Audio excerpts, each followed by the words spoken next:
You walk into your kitchen. It's there, humming quietly. Maybe a bit stained, definitely taken for granted. The microwave oven. You tap a few buttons, throw in last night's leftovers, and in minutes, steam rises from piping hot food. It feels utterly mundane, almost boring. But stop, think about that box for a second. How does it work? It doesn't burn like fire. It doesn't heat the air like an oven. It somehow makes molecules inside your food vibrate wildly, creating heat from the inside out. You're using invisible waves, harnessed from the depths of the universe, to reheat pizza. That's not mundane. That's science fiction made real. Sitting right there on your counter, we zap our coffee, our soup, our popcorn, barely blinking. Yet, this everyday appliance hides a war story. A moment of sweet serendipity and a revolution that reshaped how we live. What strange journey brought this humming box into our homes? It starts not with a chef, but with a radar engineer and a melted candy bar. Picture a kitchen, 1945. No humming box. Reheating leftovers, a chore. It meant firing up the big clunky oven or the stovetop, waiting interminably for it to heat, then waiting again for the food itself to warm through. All that energy, all that time, just for lukewarm stew. Thawing frozen meat was an overnight affair in the refrigerator, a risky gamble on the countertop. Quick snacks, forget it. Cooking was a slower, more deliberate act, anchored to traditional methods. The icebox was giving way to the electric refrigerator, but cold storage was the revolution. Hot food, fast, that remained elusive. Imagine the frustration of a late worker wanting a hot meal without a lengthy cooking session, or a mother trying to quickly warm a bottle for a crying baby. Kitchens were dominated by the slow, radiant heat of ovens and the direct flame of stoves. Efficiency meant pressure cookers, not instantaneity. Food preparation demanded planning, patience, and significant time tethered to the kitchen. The concept of zapping something for 30 seconds was as fantastical as a trip to the moon. Life moved at a different pace, dictated partly by the physical limitations of heating food. The kitchen was a place of labor, not convenience. That was about to change in the most unexpected way, born not from culinary genius, but from the battlefields of World War II. The year is 1945. The place, Raytheon Manufacturing Company in Waltham, Massachusetts. Percy Spencer, self-taught engineer with only a grade school education but a brilliant mind for electronics, is deeply involved in radar technology for the Allied war effort. Radar uses magnetrons, powerful vacuum tubes that generate microwaves, a specific type of electromagnetic radiation shorter than radio waves but longer than infrared. These waves bounce off objects like aircraft, revealing their position.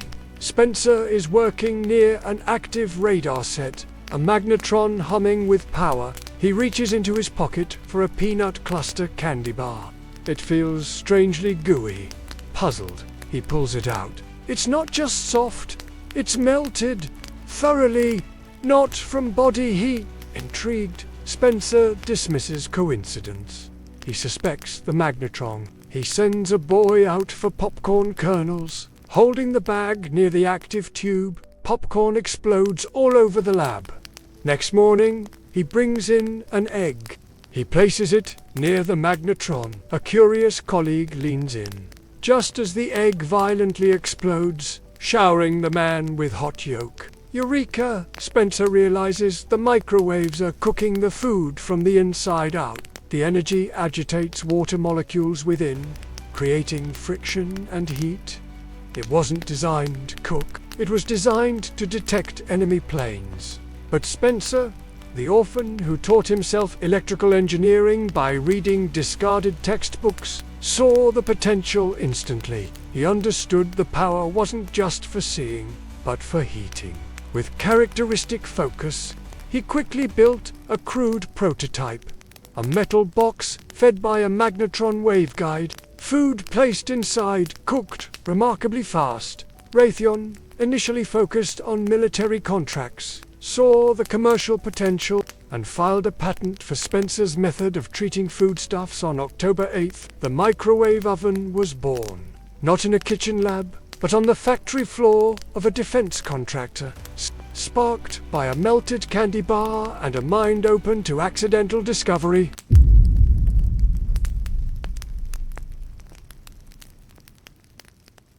That first microwave oven was a behemoth. The Radarange, introduced commercially in 1947, stood nearly 6 feet tall, weighed over 750 pounds, cost a staggering $5,000, and needed plumbing for water cooling. Its massive magnetron, it was strictly for restaurants, railroads, and ocean liners, places that could afford it, and needed high-speed cooking for large numbers. The technology worked, but it was impractical, expensive, and frankly, intimidating for home use.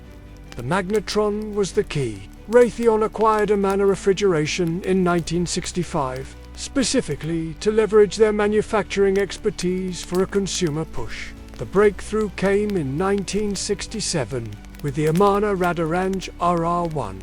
It was countertop-sized, still expensive at $495, but revolutionary. It used a smaller air-cooled magnetron developed by Japanese engineers, notably at New Japan Radio. This made it feasible. Sales were initially slow. People were wary. Was it safe? Did it make food radioactive? Did it ruin taste? Early models lacked even basic turntables, leading to uneven hotspots. Cooking instructions were guesswork, but convenience started to win. Tappan introduced the first domestic microwave in 1955, but it was still too large and pricey. The real surge began in the 1970s. Prices plummeted as manufacturing scaled, especially in Japan. Sharp, Panasonic, and others entered the market aggressively. Turntables appeared to combat uneven heating. Controls evolved from simple dials to digital timers and power levels. Magnetrons became cheaper and more reliable. By 1975, microwaves outsold gas ranges in the US. The once clunky, military-derived machine shrunk, became affordable, and slowly shed its image as a dangerous novelty. It evolved from a restaurant curiosity to a kitchen essential. Driven by relentless miniaturization and cost reduction of its core component, the magnetron. The microwave didn't just heat food. It reheated society's relationship with time, convenience, and gender roles in the kitchen. Its arrival coincided perfectly with profound shifts. More women entered the workforce. Families craved faster meal solutions. Enter the frozen dinner, transformed from a slow oven-baked affair to a TV dinner ready in minutes. The microwave made instant gratification possible for meals. It fueled the rise of convenience foods. Popcorn bags designed to pop with a button press. Microwavable soups. Meals in a cup. It changed snacking habits profoundly. Leftovers became a viable, quick option, reducing waste. The concept of cooking expanded. While it couldn't replace the oven for roasts or the stove for sauces, it became the undisputed champion of reheating, defrosting, and simple preparation. It democratized hot food, making it accessible to anyone, anytime. Students in dorms, night shift workers, single people, kids making snacks after school.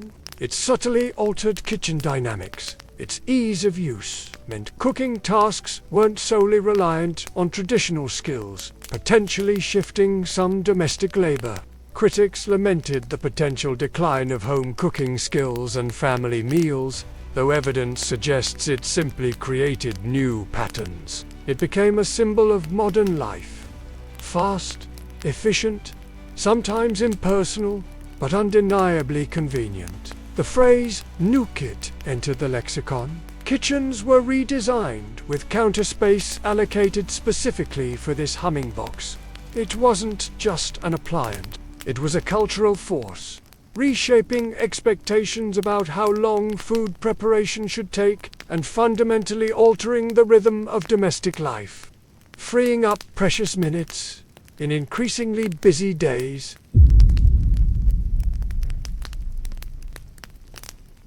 Today, the microwave is a global citizen. Over 90% of American households have one. It's found in offices, break rooms, dorm rooms, and even budget hotel rooms worldwide. Percy Spencer, the man who saw a kitchen revolution in a melted candy bar, received a mere $2 gratuity from Raytheon for his patent. He never became a household name like Edison or Bell, yet his accidental discovery touches billions of lives daily. Modern microwaves are technological marvels compared to Spencer's box. Inverter technology replaces crude power cycling, offering true variable power for gentler cooking. Sensor cooking automatically adjusts time and power based on steam. Convection microwaves blur the lines with traditional ovens. Grill elements add browning capabilities. Yet, at its core, the principle remains unchanged. Microwaves agitating water molecules to create heat. It's a triumph of applied physics. While newer appliances like air fryers capture buzz, the microwave remains irreplaceable for its core function. Its speed. It's the ultimate tool for reheating coffee, melting butter, steaming vegetables in minutes, or simply reviving yesterday's pasta. It's so ubiquitous, so reliable, that its sheer brilliance is often overlooked. We take for granted the ability to summon heat from thin air, instantly, safely, silently. That unassuming box on your counter is a direct descendant of wartime radar, a testament to human curiosity turning accidental discovery into profound, everyday utility. It's a quiet monument to the fact that sometimes the most revolutionary inventions aren't sought. They're stumbled upon, often with delicious consequences. It transformed the kitchen from a place solely of slow-cooked meals to one of instant possibility, a legacy humming quietly on counters everywhere.